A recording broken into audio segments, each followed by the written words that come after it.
m'entretenir avec vous sur le sujet annoncé par le cordon. Ont été créés pour améliorer la vie de l'homme. On est tous heureux d'utiliser aujourd'hui nos smartphones. Et ce bonheur, si vous voulez mon avis, il doit continuer. Nous devons continuer à jouir de la technologie, car la technologie, c'est la science au service du bien-être de l'homme. Nous avons souvent cette attitude lorsque nous sommes devant notre téléphone ou devant notre ordinateur. Nous sommes souvent souriants, nous sommes heureux. Mais il y a un bémol. L'accès de la technologie a favorisé la perte de son contrôle. Puisque tout le monde utilise la technologie, on ne sait plus la contrôler. Et c'est un problème. Tout le monde peut balancer n'importe quel contenu à n'importe qui, n'importe quand. Même les enfants aujourd'hui partagent des contenus sur la toile, sur le net, avec nos téléphones portables et même avec nos ordinateurs. Et cette situation où tout le monde peut communiquer est très dangereuse. C'est dangereux parce que il y a parfois des conséquences incalculables. En réalité, toute information, tout contenu d'information n'a pas vocation à être diffusé. Si vous observez les médias même les journalistes professionnels, moi-même j'en suis un, même les journalistes professionnels ne diffusent pas tout. Si on essaie de faire une estimation, on peut dire que dans les informations que nous suivons à la radio, à la télévision, dans les journaux et même aujourd'hui dans la presse en ligne, ce n'est que le 1 tiers qui est diffusé. Le reste est gardé pour être évalué avant d'être diffusé. Pourquoi? Parce que avant de diffuser une information, il y a beaucoup de précautions à prendre. Beaucoup. Parce qu'une mauvaise information peut créer des dégâts. Si on doit faire une sorte de parallélisme, on peut comparer l'information à une bombe, une grenade comme vous la voyez là. Ça dépend de son utilisation, mais si on l'utilise mal, eh bien, ça peut avoir des dégâts de manière incalculée. Voilà pourquoi aujourd'hui, là où les gens sont attentifs, l'information fait partie des domaines de souveraineté. Ce n'est pas tout le monde qui peut prendre le micro et s'adresser à tout le monde, à n'importe qui. Ce que nous voyons aujourd'hui avec l'Internet et avec les réseaux sociaux. L'information est toujours, je dois dire, devrait toujours être contrôlée par le pouvoir. Par ailleurs, si aujourd'hui on doit essayer de qualifier ce qu'on voit aujourd'hui sur le net et même dans les réseaux sociaux à travers nos téléphones portables, on peut parler d'une inflation informationnelle. Je crois qu'il y a des économistes dans la salle. Si on peut faire un parallélisme avec l'inflation monétaire c'est quoi? Nous avons deux devises. Nous avons d'abord une monnaie locale dont la masse est exorbitante sur le terrain et la devise est réduite. Et lorsque nous avons l'inflation, eh bien, dans une situation d'inflation, la monnaie perd sa valeur. Eh bien, c'est presque la même chose avec ce qu'on assiste, ce à quoi on assiste dans les réseaux sociaux, sur le net et parfois même dans les médias. Un principe peut essayer d'expliquer tout ce que nous voyons. Trop d'infos tue l'info. Trop de contenu tue les contenus. Quand nous observons aujourd'hui les réseaux sociaux, l'Internet, ben, il y a beaucoup d'informations. Ça nous arrive tous. Nous avons tous des groupes de discussion. Nous sommes tous nous avons des smartphones. Ça nous arrive de nous réveiller un matin et de voir par exemple 700 messages. Ça, ce n'est qu'un exemple. 700 messages non lus. Et lorsque vous avez 700 messages non lus, dites-vous bien que sur les 700 messages, tout n'est pas important. La majorité, c'est des commentaires parfois tordus, parfois des données de peu de valeur. On peut même résumer tout ça. 700 messages non lus, mais c'est fatigant, ça donne des vertiges. Il y a trop de contenu qui se répète, beaucoup d'informations partielles. C'est-à-dire, on prend le morceau par exemple d'une vidéo, juste la partie qui nous intéresse et puis on la balance, peut-être aussi pour manipuler les gens, on ne sait pas. Donc nous sommes aujourd'hui dans une pratique du partiel. On sort parfois même des contenus de leur contexte. On prend une vidéo, une photo prise dans un contexte précis, et puis on la balance en lui donnant un autre sens. Beaucoup de contenus sans légende. Parfois vous voyez des images, vous ne savez pas qu'est-ce que ça signifie. Qu'est-ce que l'auteur a voulu dire? Quand il y a trop d'informations, nous l'avons dit, la qualité baisse, la qualité empathie. Et il faut toujours s'interroger, il faut toujours se demander, nous qui avons la possibilité de communiquer, des questions très simples, mais que nous ne posons pas toujours à nous-mêmes. J'ai un contenu d'information qui me parvient dans mon téléphone, mais est-ce que je suis obligé de la publier ou de la partager? Est-ce que je suis obligé? Suis-je obligé de commenter tout ce que je vois? Quelle est l'opportunité de diffuser ou de partager tel ou tel contenu? Est-ce que je suis le premier à partager tel ou tel contenu? Et aujourd'hui, vous conviendrez avec moi que beaucoup qui veulent rester un peu rationnels se réservent de trop publier et de trop commenter. Parce qu'aujourd'hui, ce que nous voyons vraiment sur les réseaux sociaux, ça peut être qualifié d'un espace pollué. C'est de la pollution informationnelle. Dans certaines publications, les gens ne s'interrogent même pas sur la sensibilité des gens. Nous avons tous vécu à Kinshasa, nous savons qu'à un moment donné, nous avions ce qu'on appelait la commission de censure. Je ne sais pas si elle existe encore, si elle est encore opérationnelle, je ne sais pas. C'est pour dire que lorsqu'on veut partager un contenu, lorsqu'on veut partager une vidéo, une information, on doit se demander, mais comment va recevoir, comment les gens à qui je destine ce contenu vont recevoir ce que je veux partager. Il y a des gens qui ne supportent pas, par exemple, des images sensibles, des images de sang, des images de cadavres, des images de violence, des animaux sauvages, des images d'horreur, des serpents. Il y a des gens qui ne supportent pas. Et lorsqu'on veut partager ce contenu, on doit se demander, mais on doit se poser toute cette série de questions. On doit vraiment s'interroger. Est-ce que c'est opportun? Vraiment, lorsqu'on observe aujourd'hui les réseaux sociaux, il n'y a pas de critique du contenu. Certains contenus portent des légendes, partagées telles que reçues. Ah, ça, je vois ça très souvent. Partagées telles que reçues, publiées telles que reçues, lues quelque part sur le net. Allez, faites-en large diffusion. Des choses comme ça. Non. C'est une pratique qu'il faut bannir. Pourquoi? Mais parce qu'il faut critiquer l'information. Nous avons tous appris la critique historique. Lorsque vous voyez un contenu, posez-vous des questions. Est-ce que c'est vrai? Est-ce que ça n'a pas été déformé? Est-ce que la personne qui a partagé cette information a les mêmes intentions que moi? Est-ce qu'elle n'a pas d'autres intentions? Elle n'a pas un agenda caché? Voilà. Et lorsqu'on n'est pas convaincu de la véracité de ce contenu, il faut s'abstenir. Mais aujourd'hui, j'ai vraiment l'impression qu'on est entré dans la civilisation du partage. On partage tout. Même ce à quoi on ne croit pas, on partage quand même.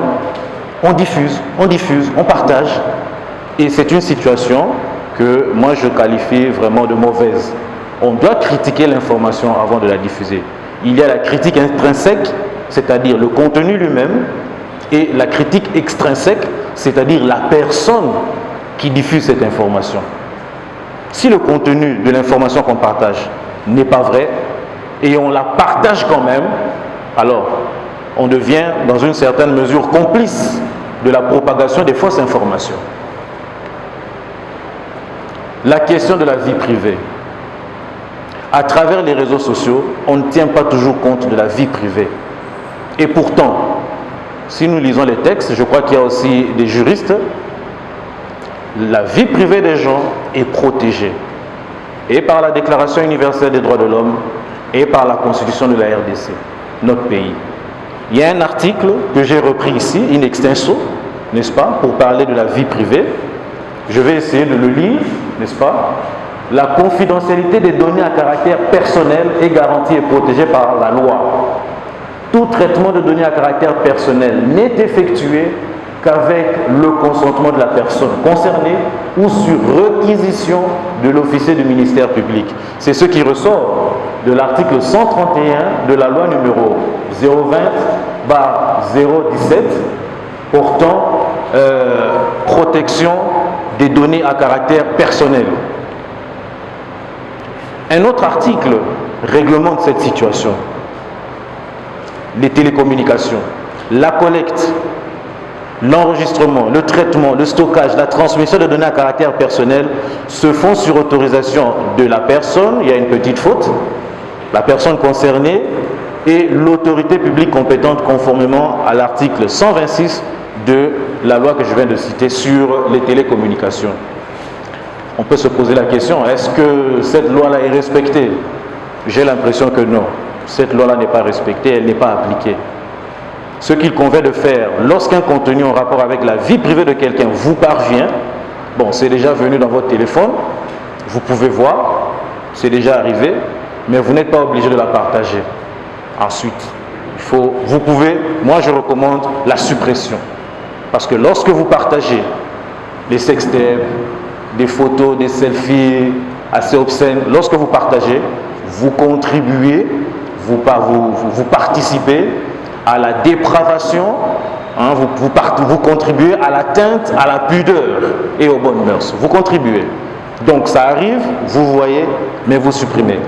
Si vous ne supprimez pas, eh bien, ça peut être publié même par mégarde. Nous avons déjà vu plusieurs fois des enfants prendre les téléphones des parents et puis il y avait une vidéo qui lui était parvenue et puis après quelques manipulations, pouf, la vidéo est partagée sur le net. On a l'impression que c'est le propriétaire du téléphone qui a partagé alors que peut-être ça lui avait été envoyé, il a tout simplement oublié de la supprimer.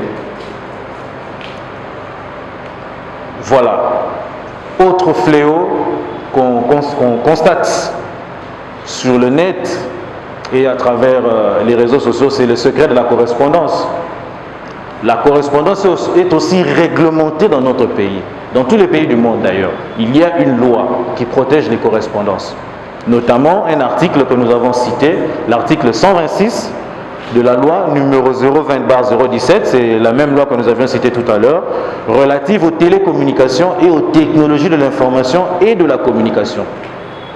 Toute personne a droit au secret de correspondance émis par voie de télécommunication et des technologies de l'information et de la communication. Mais qu'est-ce qu'on ne voit pas? Mais nous voyons chaque fois des correspondances diffusées sans le consentement, parfois même de la personne concernée. La correspondance est protégée, que ce soit les audios, des conversations téléphoniques. Nous n'avons pas le droit de publier sans le consentement de la personne. C'est la loi qui le dit. Il y a aussi l'article 127, n'est-ce pas? L'interception, l'écoute, l'enregistrement, la transcription et la divulgation des correspondances émises par voie de télécommunication et des technologies de l'information et de la communication sans l'autorisation préalable du parquet général près la Cour de cassation est interdite. Je crois qu'il y a aussi une omission sur cet article. Nous assistons, je vais donner un exemple. Voilà, ça c'est une lettre qu'on a retrouvée sur la toile. C'est une lettre du département des sciences de l'information et de la communication. J'ai retenu cet exemple tout simplement parce que la personne qui a écrit cette lettre n'avait pas donné l'ordre à quelqu'un de la mettre sur la toile, mais ça s'est retrouvé sur la toile à son grand étonnement. Donc ça c'est un exemple. Je peux encore donner un autre exemple. Ça c'est une conversation à travers les réseaux sociaux. Des gens ont causé et puis l'un d'entre eux fait la capture et il balance. Voilà, un débat, n'est-ce pas?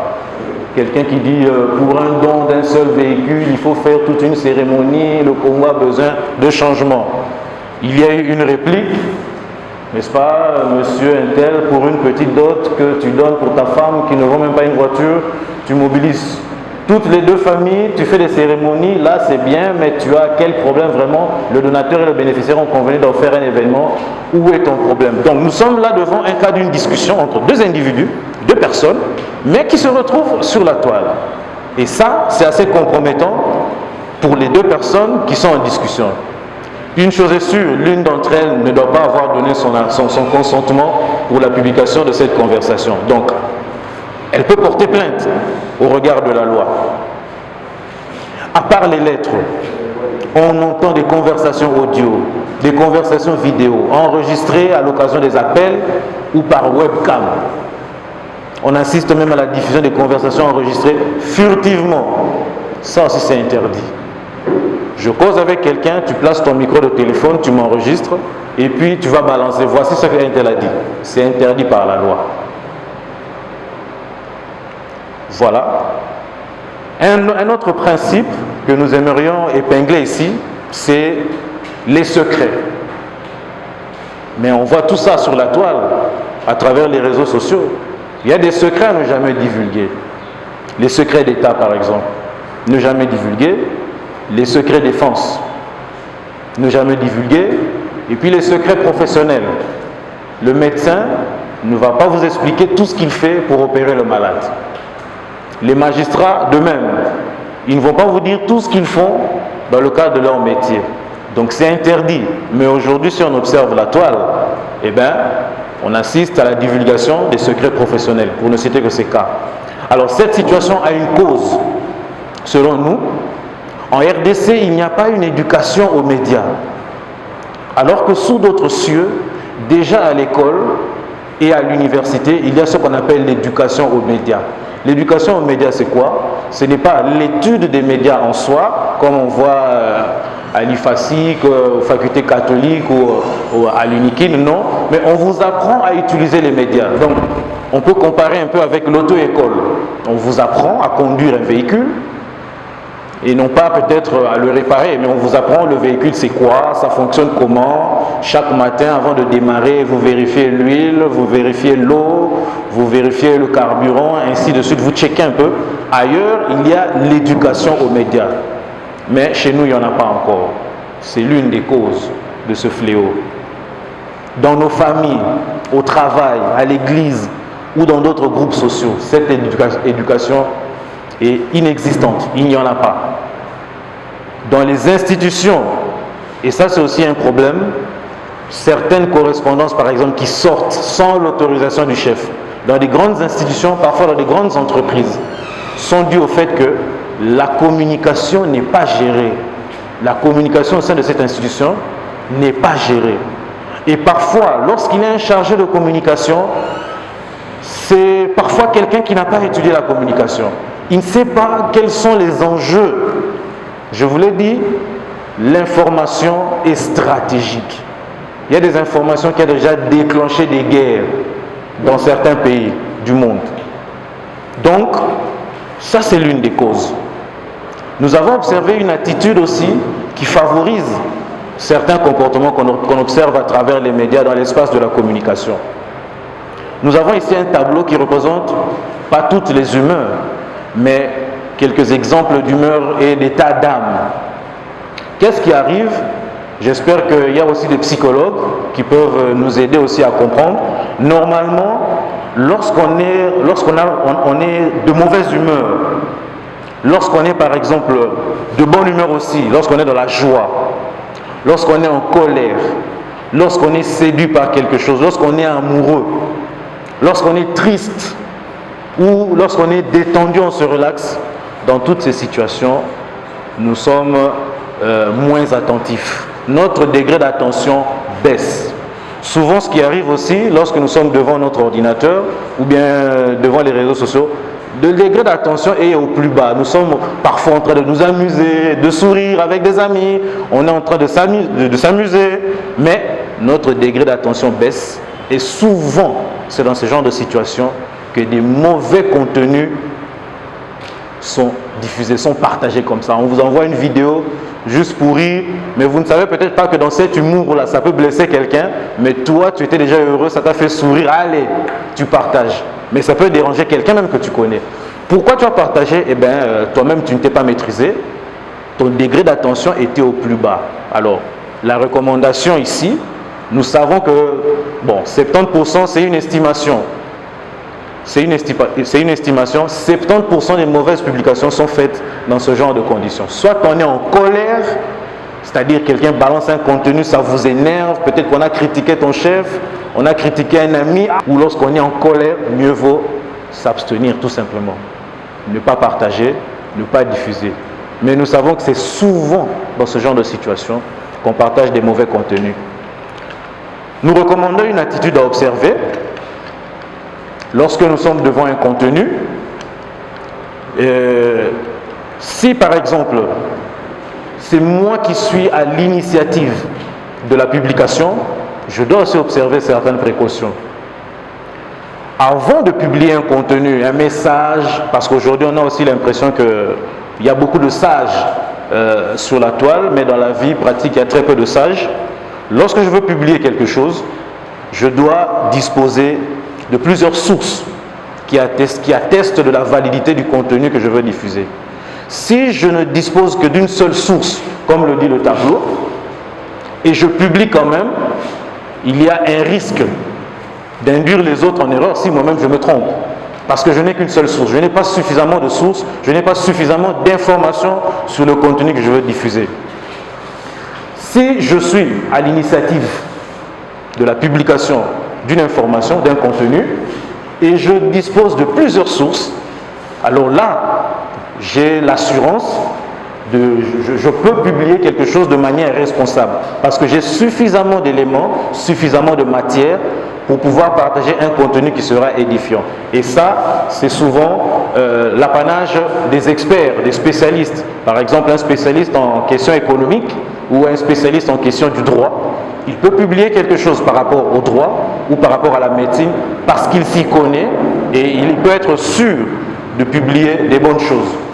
Mais lorsque je reçois un contenu d'information, une vidéo, un son, une photo, je dois aussi vérifier. Si je ne dispose que d'une seule source, il y a aussi un risque que je sois manipulé et que je manipule les autres. Et si je dispose de plusieurs sources par rapport à l'information qui me parvient, je peux aussi publier sans craindre de déformer ou de faire une mauvaise publication. Et au niveau des groupes sociaux, ce que nous recommandons, lorsque je parle de groupes sociaux, je vois les familles, je vois le travail. En famille, nous recommandons que les parents encadrent aussi sur les outils de communication. En parlant des outils de communication, je donne seulement un simple exemple. Pas seulement le téléphone portable, la télévision, la radio. Il faut encadrer tous ceux qui sont là sur l'usage de ces outils de communication. Cet encadrement est presque inexistant. À un moment donné, nous parents, nous mettons des codes, tout ça, mais bon. Et puis on se fatigue. Mais il faut continuer l'encadrement. Cet encadrement doit se faire aussi au travail, il doit se faire à l'église, il doit se faire partout. Et même dans les groupes de discussion. Il faut un encadrement. Souvent, les gens se contentent de créer des groupes de discussion à travers les réseaux sociaux, Facebook, WhatsApp, et puis ils laissent les gens dire tout ce qu'ils veulent. Il faut un encadrement pour avoir une communication responsable. Souvent, à travers les réseaux sociaux, on assiste à des débats houleux. L'encadrement doit se faire aussi là, et aussi et surtout à propos des débats. Quelques précautions doivent être observées en ce qui concerne les débats à travers les réseaux sociaux. Ceux qui échangent doivent au préalable se connaître. On ne peut pas débattre avec un inconnu. Non. Si vous n'êtes pas sûr de connaître la personne avec qui vous parlez de l'autre côté, ne vous lancez pas dans un débat avec cette personne. Il faut avoir une idée sur son profil, c'est-à-dire son niveau d'études, son grade, sa fonction, son domaine de spécialisation. Pourquoi? Eh bien, c'est pour savoir s'il y a vraiment une opportunité de débattre avec cette personne. Je peux me retrouver en face d'un économiste sans le savoir. Et il y a une question économique. Si moi, je reconnais que je ne suis pas économiste, je sais que l'autre est économiste, je ne peux pas débattre avec lui. Je dois me mettre à l'écouter parce que c'est lui l'expert. C'est lui le connaisseur. Moi, je dois m'incliner, je dois l'écouter. Souvent, par orgueil, on se lance parfois dans des débats avec tout le monde sans savoir si la personne en face de moi n'a pas une meilleure maîtrise sur la question. Il faut avoir cette humilité-là, mais il faut connaître la personne. Et le fait de discuter avec une personne qu'on ne connaît pas, ça occasionne souvent le manque de respect. Oui, le manque de respect, l'insulte facile. L'insulte facile, c'est parce qu'on ne connaît pas. Si je sais que la personne avec qui je suis en train de débattre là, mais c'est mon chef, je crois que la discussion même que je voulais avoir avec lui n'aura plus lieu. Si je sais que c'est l'ami de mon père, par respect pour mon père, je ne ferai plus ce débat-là. Mais qu'est-ce qu'on voit souvent? Souvent, parfois des débats qui débordent là, même dans les réseaux sociaux, ces débats ont lieu entre des personnes qui ne se connaissent pas. Mais si ces personnes se retrouvaient en face et montraient chacune son profil, je pense qu'à la place d'un débat, on aurait peut-être une conversation respectueuse. Nous recommandons aussi de choisir les interlocuteurs. Oui, il faut les choisir. On ne peut pas débattre avec tout le monde. Il faut faire la liste des gens avec qui on peut faire un débat. Et il faut faire aussi la liste des gens avec qui on ne peut jamais faire un débat. Parce qu'il faut connaître, il faut savoir quel est le tempérament de tout un chacun. Il y a des personnes qui n'ont pas de tolérance, tout simplement. Ils ne tolèrent rien. Ils ne sont pas rationnels. Ils se croient connaisseurs de tout, omniscients. Ils n'acceptent rien du tout. Mais si vous êtes en face de quelqu'un qui ne peut rien accepter, alors le débat ne vaut pas la peine d'être fait. Nous recommandons aussi de réduire le plus possible l'usage des pseudonymes. Parce que l'usage de pseudonymes, bien sûr, nous savons, c'est vrai, on aime parfois la discrétion, on n'aime pas s'exposer, mais le fait de mettre la vraie identité peut permettre aux interlocuteurs de vous connaître et de bien converser avec vous, de bien échanger avec vous, parce qu'on vous connaît déjà. Si vous êtes un cadre d'une entreprise, vous êtes un notable, on doit savoir. Si je sais que je suis en face de tel ministre, ben bon, voilà, je ne vais pas me lancer dans un débat n'importe comment. Donc le fait de mettre la vraie identité, ça peut aussi favoriser une conversation responsable. Donc nous recommandons de réduire le plus possible, pour ceux qui craignent par exemple pour leur sécurité, nous savons, ceux qui craignent pour leur image, nous comprenons, mais très souvent, je pense que nous sommes dans des situations où on a besoin de connaître la personne pour avoir un échange responsable. Nous recommandons donc l'humilité dans la communication et même dans les échanges. Des phrases simples, mais qu'on ne lit pas beaucoup dans les réseaux sociaux. Des formules simples que j'ai essayé de donner en exemple. Par exemple, des formules telles que « je respecte votre point de vue », parce que très souvent, nous oublions que en démocratie, parce que nous sommes en démocratie, nous avons le droit de ne pas être d'accord. En démocratie, il y a la diversité d'opinions. Il faut comprendre que l'autre aussi peut voir les choses différemment que moi. Alors, lorsqu'une personne émet un point de vue avec lequel je ne suis pas d'accord, je peux lui dire de manière tout à fait polie, je lui dis, monsieur, je respecte votre point de vue, mais je ne suis pas d'accord, par exemple, lorsque vous dites ceci, vous dites cela. Donc vous lui faites comprendre que vous n'êtes pas du même avis que lui, tout en le respectant.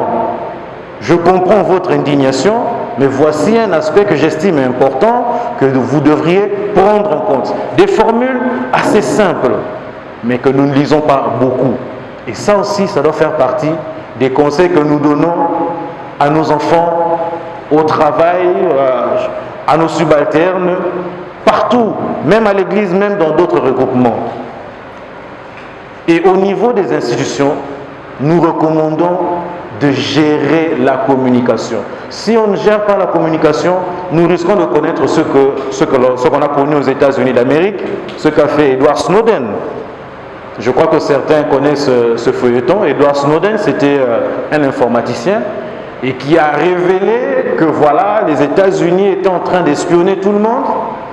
C'est peut-être vrai, mais ça créait un sérieux problème diplomatique entre les États-Unis et beaucoup d'autres nations à travers le monde, même avec les alliés.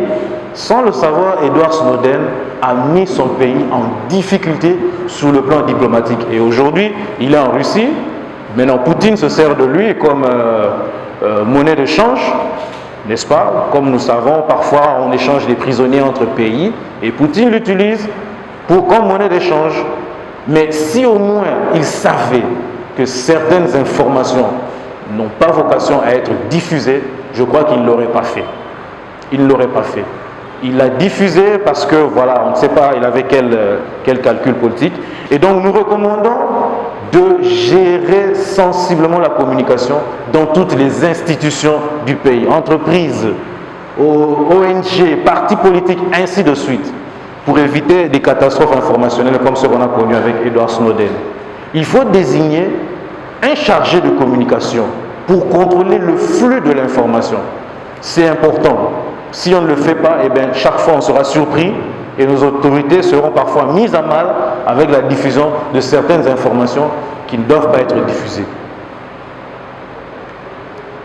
Le chargé de communication, c'est quelqu'un qui peut bien gérer l'information au sein de l'entreprise. Toute vérité n'est pas bonne à dire, comme on le dit toujours. Aujourd'hui au Congo, le poste de chargé de communication existe dans certaines entreprises, mais pas partout. L'idéal serait d'avoir dans toutes sortes d'institutions des chargés de communication pourvu qu'ils gèrent de manière responsable les informations qui concernent l'entreprise, en interne et à l'externe.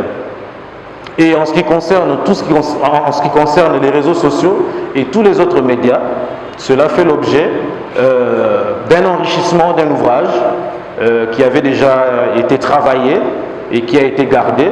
Donc, si Dieu le permet, nous aurons la chance de publier cet ouvrage-là pour permettre, même aux générations futures, de savoir comment gérer l'information personnelle et l'information publique. J'ai dit et je vous remercie pour votre sympathique attention.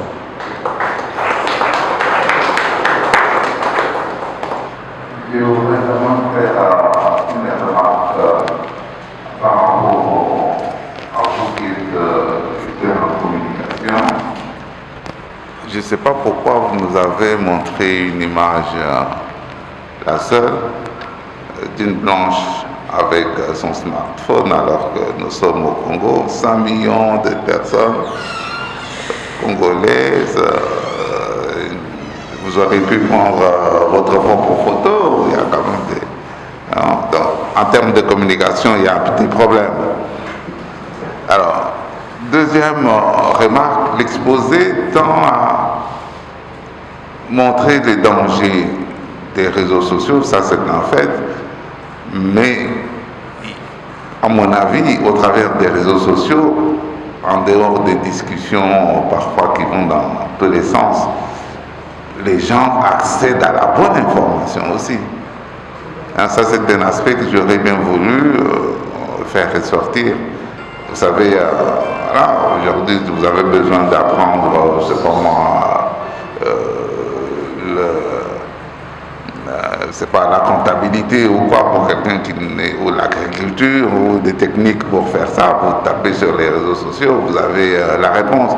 J'aurais aimé que cet aspect de l'importance des réseaux sociaux soit aussi mentionné. Cela dit, moi je dirais par rapport à la problématique de voilà, le fait que voilà, les gens détournent un peu l'information ou envoient de fausses informations, je me réfère beaucoup plus à ce que vous avez dit. L'information doit être contrôlée.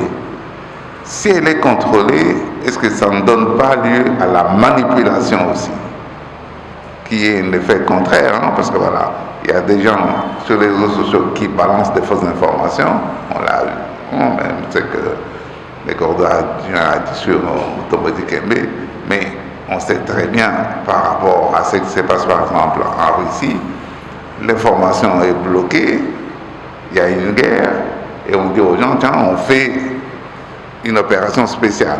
Donc, que l'information soit contrôlée, ça donne lieu aussi à des manipulations.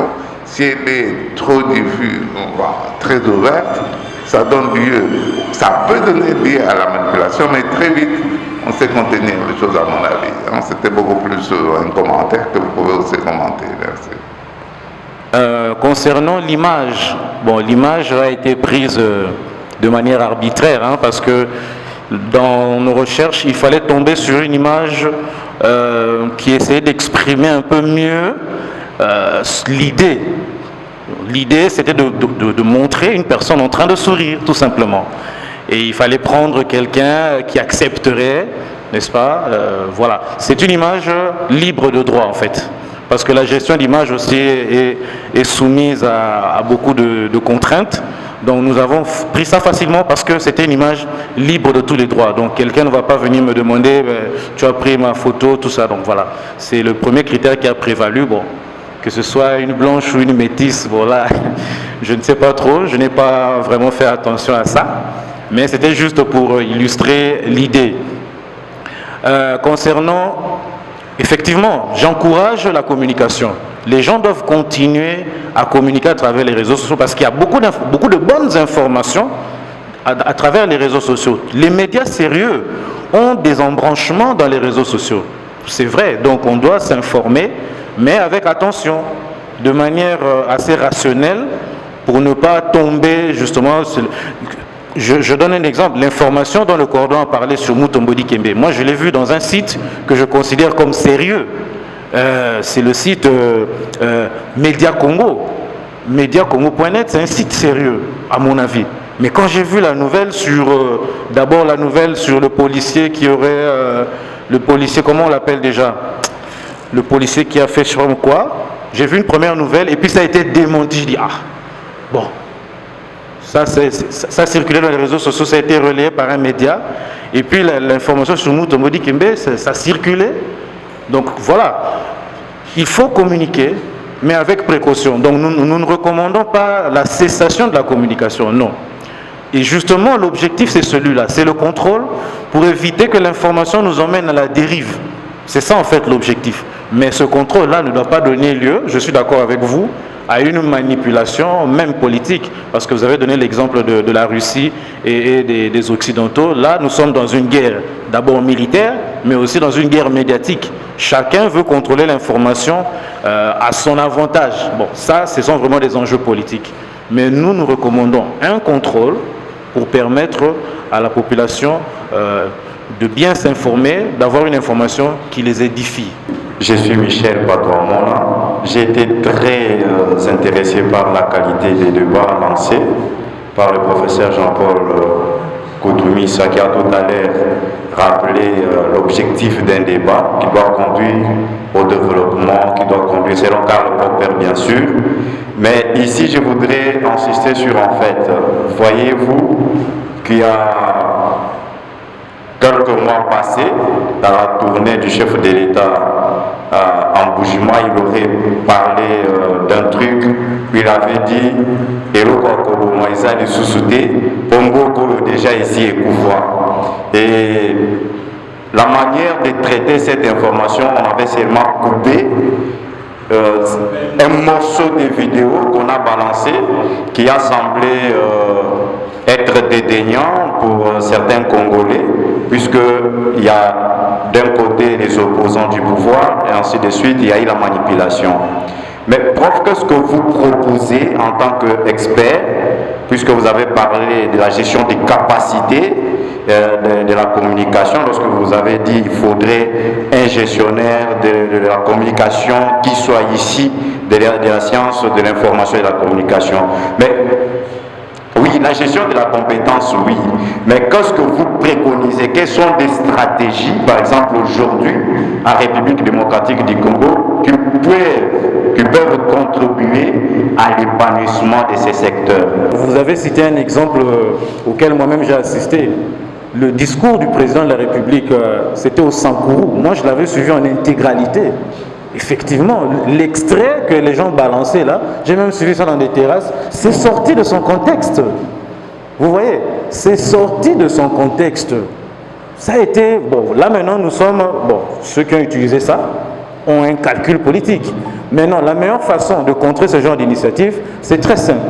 C'est de mettre à la disposition du public l'intégralité de cette vidéo. Comme ça, les gens, parce que nous ne devons pas tomber dans une civilisation de l'à peu près, une civilisation du partiel. Donc on se contente seulement des morceaux d'information et puis on ne retient que ça. Non, les gens doivent avoir la culture de s'imprégner d'abord de l'ensemble du document.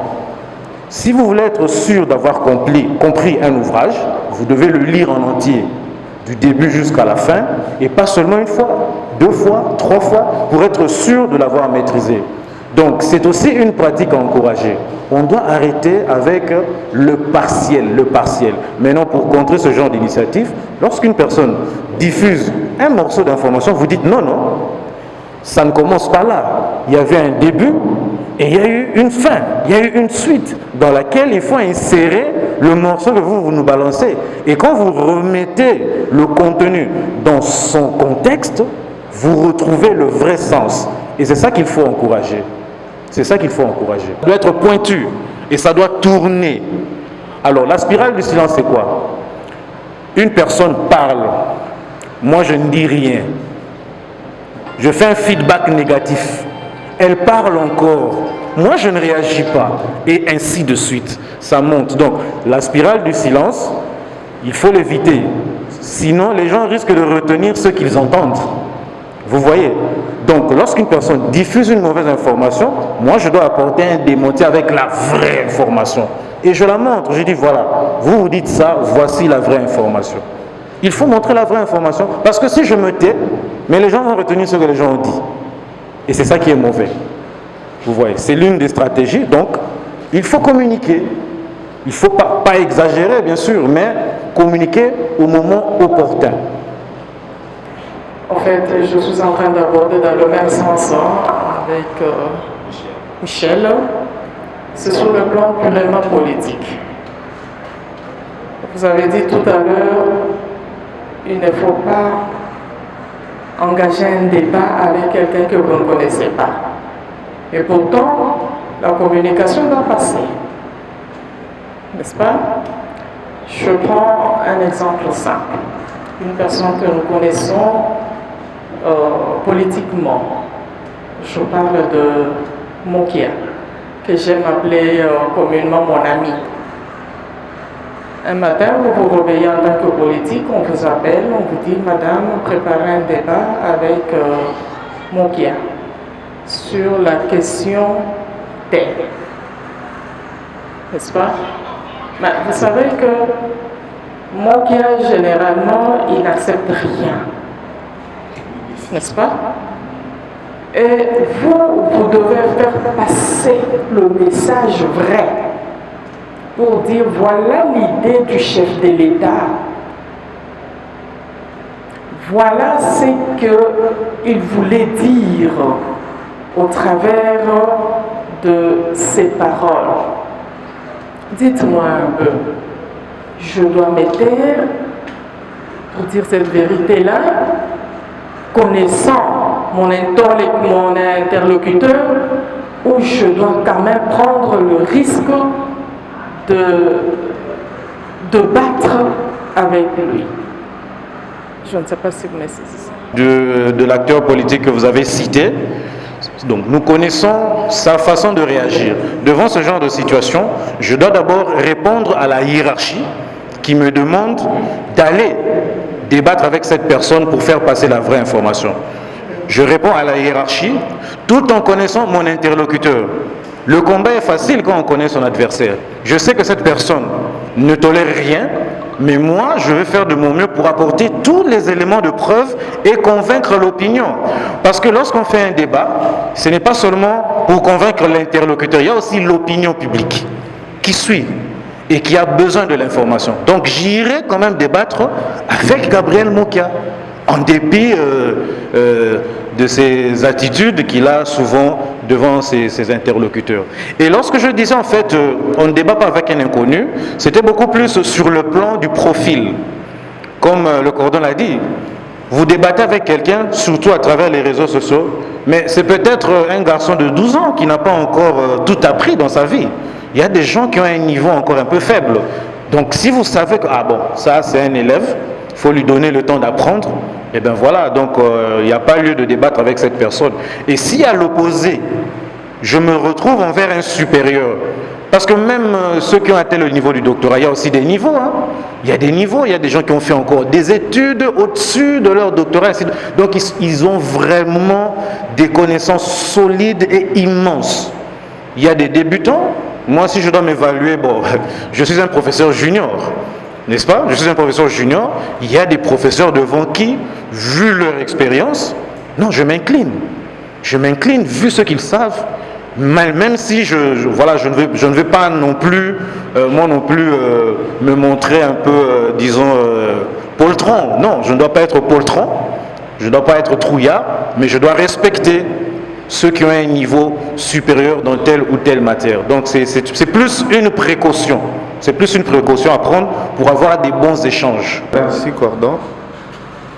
Alors, à l'heure actuelle, c'est très difficile. Bon, est-ce qu'il y a y a-t-il moyen de bloquer une info? Non, c'est compliqué. Parce qu'il y a ces problèmes de buzz. Quand on dit buzz, on sait que c'est une fausse information, mais on crée et on publie pour faire le buzz. Et quand on dit le buzz, ça vous amène beaucoup de vues, beaucoup de partages, et vous gagnez. Même la personne qui a publié que Mouton Moudiga est décédé. Mais sûrement, cette personne a eu beaucoup de vues, beaucoup de partages, et comme c'est rémunéré, alors ça devient comme normal, quoi. Je peux créer une fausse info, juste, je sais que c'est faux, mais ainsi de suite. Alors, j'entends actuellement, même au niveau des ministères, on parle de l'armée numérique. Ça veut dire que il y a des gens qu'on ne forme même pas, des gens qui sont là, juste quand il y a une info qui concerne par exemple tel ministère ou tel chef, directement, automatiquement ils interviennent pour casser et dire par exemple le contraire. Donc je me dis, est-ce que c'est déjà bien qu'il y ait des armées numériques ou c'est mauvais? En sachant qu'il y a aussi des dérapages, je vois le problème des PSG avec Mbappé, qu'on a créé des faux comptes comme ça pour commencer à l'insulter, tout ça. Bon, c'est pas comment vous trouvez ça, parce que gérer l'info, ça commence à devenir un peu, avec Internet, vraiment très difficile. Mais cette idée de l'armée numérique pour contrecarrer, intervenir tout de suite pour casser l'élan, est-ce que c'est bien? C'est mauvais. Merci. La question de buzz. Oui, le buzz c'est une réalité. Aujourd'hui, le fait de faire le buzz, ça donne de l'argent. Et lorsqu'il y a de l'argent de l'autre côté, on a tendance à y aller. C'est vrai, on ne peut pas, ce n'est pas facile de bloquer une information. Ce n'est pas facile parce que la technologie vraiment permet même de contourner certaines choses. Mais moi ici, je suis plus dans une approche, dans une approche pédagogique. En fait, nous disons, il faut former l'homme. Je mène ici un combat sur le long terme. Je me dis, pour que dans l'avenir nous ayons moins de ce problème qu'on connaît maintenant, il faut former les gens dans l'usage des médias. C'est un combat de longue haleine, n'est-ce pas? C'est un combat à long terme. C'est la formation tout simplement. La technologie, elle ne fait qu'évoluer. Elle ne fait qu'évoluer. C'est difficile d'avoir vraiment un instrument pour contrôler tout. Un homme formé, au moins, peut être à l'abri d'une manipulation. Mais la technologie, aujourd'hui, il y a des logiciels qui vous font des montages comme la réalité. Des vrais montages, on vous dit non, celui qu'on a vu là, c'est lui. Alors que c'est un montage. La technologie est là. Mais maintenant, il faut former l'homme. On me montre une vidéo d'un collègue, une vidéo peut-être compromettante. Mais moi, je vais réagir comment? Mais c'est par rapport à ce que je sais du collègue. Je sais que non, le connaissant, non, lui ne ferait pas ça. Il ne dirait pas ça. Par rapport à ce que je sais de lui, vous voyez. Donc, il faut former l'homme. Concernant l'armée numérique, l'armée, c'est toujours un couteau à double tranchant. Vous voulez en faire quoi? Est-ce que c'est pour nuire aux autres ou c'est pour protéger? Si c'est pour protéger, je suis d'accord. C'est-à-dire quand quelqu'un balance une fausse information sur un chef, il faut une armée pour protéger l'image du chef. Parce qu'aujourd'hui, même ici à Kinshasa, il y en a désormais, il y a des agences de communication, des gens qui gèrent vraiment les images. Pas seulement des hommes politiques, mais aussi des entreprises. La gestion de l'image, il y a vraiment des agences spécialisées. On travaille l'opinion publique de telle sorte que telle personne ait désormais une image favorable. Telle personne qui était prise dans un scandale, on dit voilà, il a fait ceci, il a fait cela. Une agence vient, elle travaille l'image, on travaille l'opinion publique, et au bout de quelques mois, les gens commencent à penser le contraire de ce qu'ils pensaient avant. Donc, je suis d'accord avec l'idée de l'armée numérique, parce que c'est déjà une réalité, pourvu qu'elle fonctionne pour le bien-être d'abord de la personne et aussi le bien-être social. Parce que nous ne l'oublions pas, toutes les communications que nous faisons doivent avoir pour objectif, doivent avoir pour soubassement l'éthique. Il faut l'éthique partout. Et qui dit éthique dit le bien-être de la communauté. Voilà. La notion de censure. Avec la prolifération des chaînes de télévision, par exemple, sur YouTube, ainsi de suite, je trouve très difficile de pouvoir passer à la censure. Parce que n'importe qui peut avoir sa chaîne et il peut être en dehors du pays, n'importe où. C'est vraiment compliqué. Est-ce que, bien qu'on encourage l'utilisation des réseaux sociaux, ainsi de suite, mais est-ce qu'on ne devrait pas normalement mettre certaines restrictions? Certaines restrictions, ça veut dire avant d'avoir une chaîne ou avant même d'utiliser certains réseaux sociaux qui vous permettent de partager des informations, être réellement identifié. Parce qu'aujourd'hui, qu'on le veuille ou pas, tout le monde peut balancer une information. Tout le monde peut dire ce qu'il pense, vrai ou faux. Et je pense que c'est un danger permanent. Mais moi, je suis de ceux qui pensent qu'il faudra qu'on puisse restreindre cela. Qu'on puisse restreindre et par une force de la loi. Une force de la loi. Et en suivant votre exposé, tout ce que vous avez dit, c'est vrai. Mais quand je vois l'application de la loi dans notre pays, ce n'est pas fait. Aujourd'hui, facilement, on peut enregistrer quelqu'un au téléphone. Et ce qui est même bizarre, cela est interdit par la loi, mais je peux encore apporter cela devant soit certaines institutions et on prend cela en compte. Comme preuve. Pourtant, on sait que c'est déjà compromettant de le faire, mais je le pense, c'est une preuve que je vais encore amener et c'est parfois accepté. Donc c'est quand même compliqué. Que même Facebook, Zuckerberg a mis en place un système pour éviter la diffusion des contenus à caractère raciste, sexiste, tribaux, ainsi de suite, mais ça passe quand même. YouTube, c'est la même chose. On avait dit, voilà, YouTube a mis en place des mécanismes pour contrer des mauvaises images, pornographie, ainsi de suite, mais ça passe quand même. Donc, c'est assez compliqué. Voilà pourquoi nous disons, il y a la technologie, mais il y a l'homme. Il faut former l'homme pour essayer de contrecarrer tout ça. En ce qui concerne les institutions, justement, il faut qu'il y ait des gens qui connaissent ces réalités, qui connaissent la déontologie, qui connaissent l'importance de l'éthique, qui connaissent la loi sur les télécommunications. Vous avez dit que ce n'est pas appliqué. Pourquoi ce n'est pas appliqué? D'abord parce que les gens l'ignorent. Les gens ignorent la loi. Les gens ignorent tous ces articles-là. D'ailleurs, l'article sur la loi sur les télécommunications, c'est une loi de 2020 qui est venue abroger une autre loi de 2001. Mais moi, je le sais peut-être parce que j'ai fait une petite recherche. Mais le commun des mortels, qu'est-ce qu'ils en savent?